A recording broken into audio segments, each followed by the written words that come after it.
তাহলে রিলেশন দেখো, প্রথমে যেটা 5 রয়েছে, প্রথমে 3 রয়েছে, যেটা ধরো 3 থেকে 5,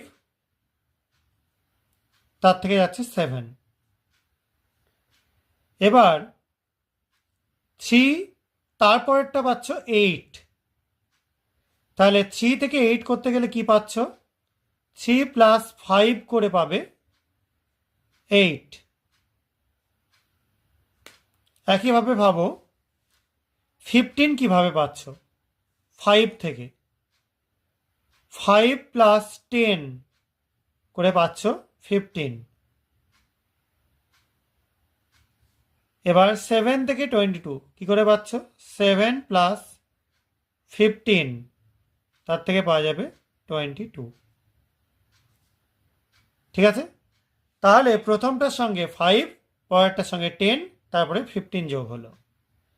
এবার তোমরা ভাবো 13 কি থেকে পাচ্ছ? আমি একদম ডাইরেক্টলি করি এখানে, 8 প্লাস 5, 13 পাচ্ছ। এবার কোশ্চেন মার্ক রয়েছে, তাহলে তোমরা 15-এর সঙ্গে কত যোগ করবে? 10 যোগ করবে, তাহলে পাবে 25। আর যদি তোমরা 22-এর সঙ্গে 15 যোগ করো, তাহলে পেয়ে যাবে 37। একই প্যাটার্নে যোগ হচ্ছে, তাহলে এখানে আসছে কত? 25। তার মানে অপশান তোমরা কত পাবে? বি। দেখো